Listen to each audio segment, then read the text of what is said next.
फिलहाल ये जो अभी छात्रों का आंदोलन जंतर मंतर पर चल रहा है, कॉकरोच जनता पार्टी का आंदोलन, ये एक तरह से सटायर से उपजा हुआ आंदोलन है। सुप्रीम कोर्ट के चीफ जस्टिस ने एक टिप्पणी की थी युवाओं के बारे में, पैरासाइट और कॉकरोच। उसी से डिजिटल प्लेटफॉर्म पर यह आंदोलन शुरू हुआ और कुछ ही दिनों में लाखों की संख्या में उसके फॉलोअर हो गए। और ये आंदोलन पिछले हर आंदोलन से एक भिन्न है और खास तौर से इंक्लूसिव और प्रोग्रेसिव है, क्योंकि किसी रिजर्वेशन के खिलाफ नहीं, ये सिर्फ नीट और परीक्षाओं में जो धांधली हो रही है, जिस तरह से पेपर लीक हो रहे हैं लगातार, उसके खिलाफ है। 75 का आंदोलन इमरजेंसी लगा 25 जून 1975 को, और इसमें आरएसएस की बहुत महत्वपूर्ण भूमिका थी। आरएसएस पूरा बैक किया और जयप्रकाश नारायण ने आरएसएस को एक तरह से वैधता दे दी। और एक तरह से कहिए कि ये आंदोलन जो है ना, इंडियन स्टेट के खिलाफ आंदोलन था, जिसकी वजह से इंदिरा गांधी को इमरजेंसी लगानी पड़ी थी। चाहे गुजरात का छात्र आंदोलन हो, चाहे पटना का, बिहार का जेपी आंदोलन हो, दोनों को समझने के लिए सबसे पहले जरूरी है कि उस समय तत्कालीन प्रधानमंत्री इंदिरा गांधी जो जो काम कर रही थी उनको समझना जरूरी है। आज़ादी के बाद सबसे पहला छात्र आंदोलन बिहार में हुआ था। पटना में प्रदर्शन हुआ था, प्रदर्शन उग्र था और उसमें पुलिस फायरिंग भी हुई थी, जिसमें दीनानाथ पांडे की मौत हुई थी। इस आंदोलन का कारण था कि परिवहन में बस के किराए में मामूली सी वृद्धि। उस समय पंडित जवाहरलाल नेहरू भारत के प्रधानमंत्री थे, उन्होंने इंटरवीन किया और जो परिवहन मंत्री थे महेश सिंह, उनको इस्तीफा देना पड़ा था।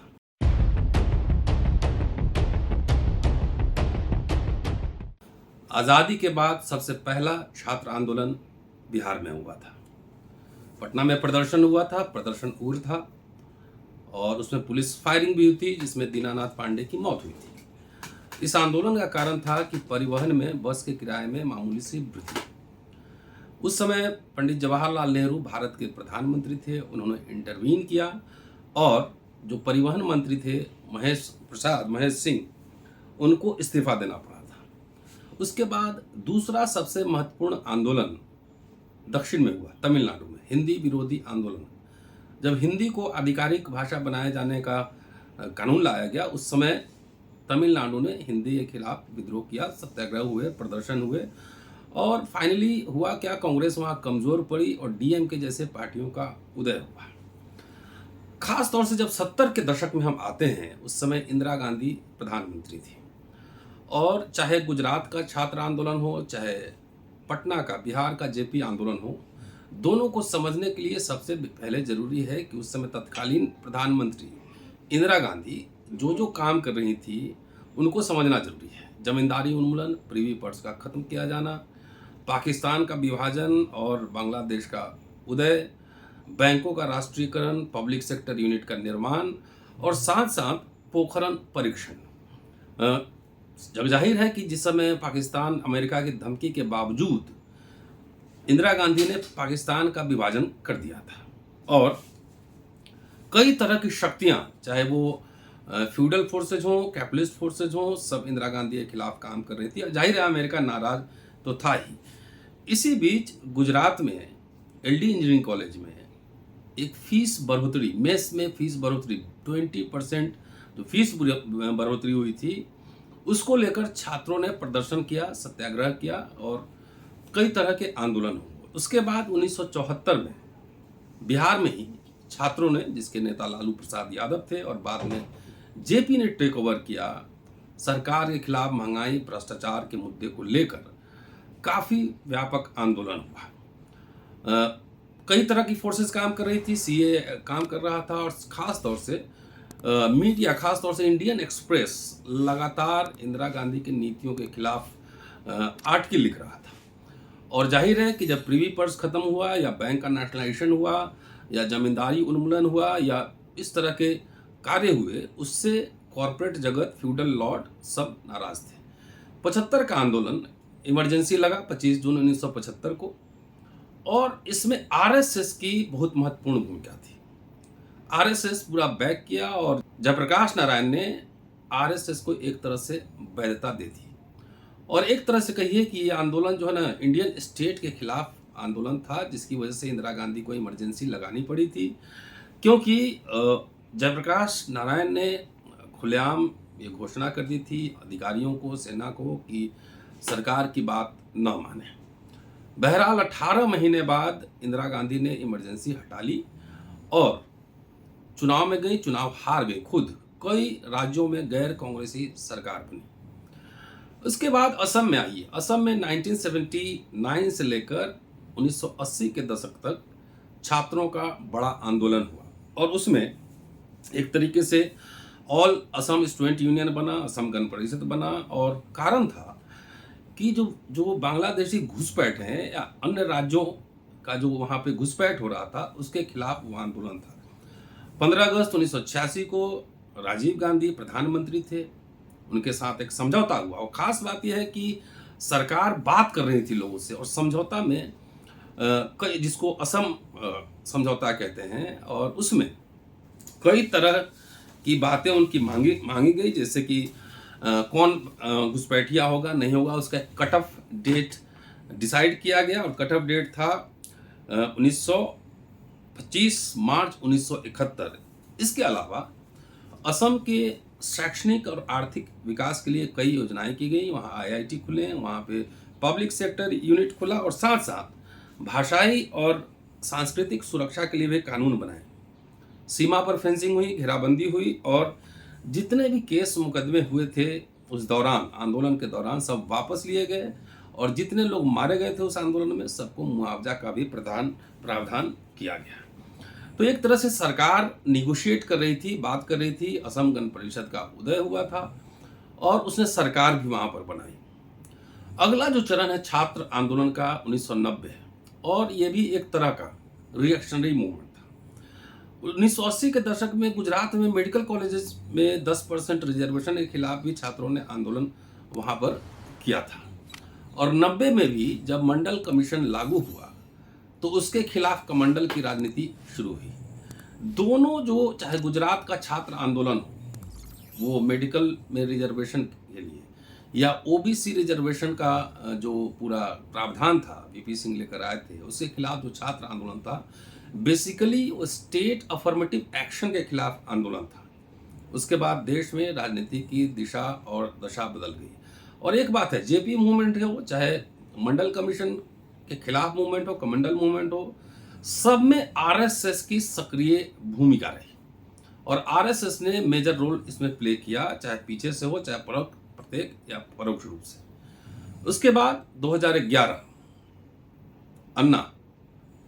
अन्ना हजारे का जो मूवमेंट था जनता, ये रामलीला ग्राउंड में, वो कंप्लीट रूप से विशुद्ध एक तरीके से RSS BJP स्पॉन्सर्ड प्रोग्राम था। और उसका मुद्दा सिर्फ भ्रष्टाचार नहीं था, उसका मुद्दा था सरकार गिराना। लेकिन तब भी उस समय UPA 2 की सरकार थी और वो आंदोलनकारियों से, प्रदर्शनकारियों से निगोशिएट कर रहे थे, बातचीत कर रहे थे, खुद धरना स्थल पर जा रहे थे। कपिल सिब्बल उस समय मिनिस्टर थे, वो लगातार कई दौर उनकी बातचीत हुई और फाइनली उस मूवमेंट का नतीजा क्या हुआ कि सरकार गिरी। आजकल अन्ना हजारे कहीं नजर नहीं आ रहे हैं। उसके बाद स्पष्ट रूप से RSS स्पॉन्सर्ड वो प्रोग्राम था। CA NRC रोहित बुमला की जब संस्थागत एक तरह से हत्या हुई, सुसाइड कहते हैं, लेकिन जो पूरा उनका लेटर है, सुसाइड नोट है, उसको पढ़ा जाए, देखा जाए। और आज भी विश्वविद्यालयों में जातिगत दमन होता है। तो एक तरीके से सामाजिक असमानता, जातिगत दमन, भेदभाव के खिलाफ छात्रों का आंदोलन उस समय हुआ था। फिर CA NRC, भारत के संविधान का जो मौलिक ढांचा है, धर्मनिरपेक्षता और इंक्लूसिवनेस, उसको बचाने के लिए छात्रों ने आंदोलन किया। फिलहाल ये जो अभी छात्रों का आंदोलन जंतर मंतर पर चल रहा है, कॉकरोच जनता पार्टी का आंदोलन, ये एक तरह से सटायर से उपजा हुआ आंदोलन है। सुप्रीम कोर्ट के चीफ जस्टिस ने एक टिप्पणी की थी युवाओं के बारे में, पैरासाइट और कॉकरोच। उसी से डिजिटल प्लेटफॉर्म पर यह आंदोलन शुरू हुआ और कुछ ही दिनों में लाखों की संख्या में उसके फॉलोअर हो गए। और ये आंदोलन पिछले हर आंदोलन से एक भिन्न है और ख़ास तौर से इंक्लूसिव और प्रोग्रेसिव है, क्योंकि किसी रिजर्वेशन के खिलाफ नहीं, ये सिर्फ नीट और परीक्षाओं में जो धांधली हो रही है, जिस तरह से पेपर लीक हो रहे हैं लगातार, उसके खिलाफ है। ये अकाउंटेबिलिटी के खिलाफ है और छात्र क्या मांग कर रहे हैं? छात्र धर्मेंद्र प्रधान के इस्तीफे की मांग कर रहे हैं, अकाउंटेबिलिटी की मांग कर रहे हैं, और लीडर ऑफ ऑपोजिशन तो अब कह रहे हैं कि इनको हटाया जाए, हर मिनिस्ट्री से हटाया जाए। तो ये आंदोलन इस तरीके से भिन्न है कि इसमें किसी भी पॉलिटिकल पार्टी का बैकअप नहीं है। अन्ना आंदोलन में मीडिया की जो भूमिका थी, 24 घंटे ओबी वैन वहाँ पे लगे रहते थे और ओबी वैन 24 घंटे वहाँ से प्रसारण हो रहा था।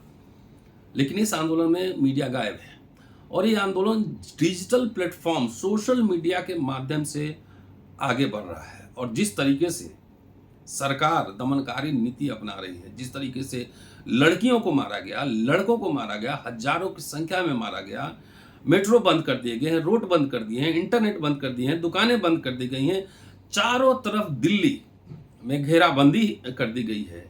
इससे लगता है कि सरकार तानाशाही और इमरजेंसी से भी ज़्यादा बुरा दौर में ये देश है। सरकार तानाशाही प्रवृत्ति की हो गई है। और ये आंदोलन इस तरीके से, ये स्वतः स्फूर्त आंदोलन है कि ये देश के कोने कोने में, जंतर मंतर से जो सैलाब उभरा था, देश के कोने कोने में, कई सूबों में, कई जिलों में लगातार ये आंदोलन तेज हो रहा है। बिहार में कई जिलों में इंटरनेट बंद कर दिए गए हैं, बिहार में बिहार बंद का भी कॉल है।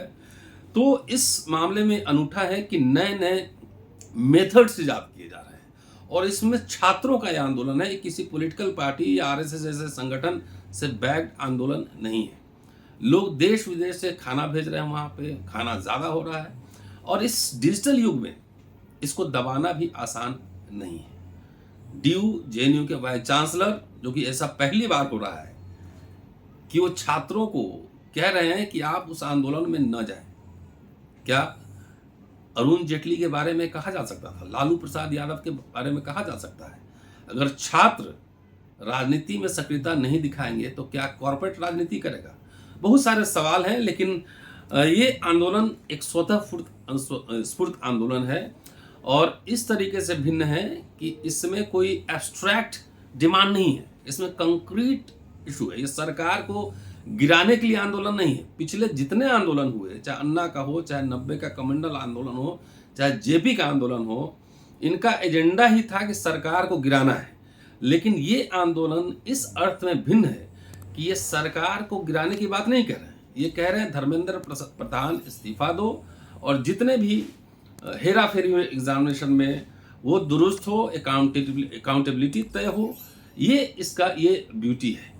बाकी आंदोलनों में सरकार विरोधी जो तत्व है, चाहे मीडिया हो, चाहे इंटेलिजेंसिया हो, चाहे इस तरह के लोग हों, आरएसएस हो, वो सब सक्रिय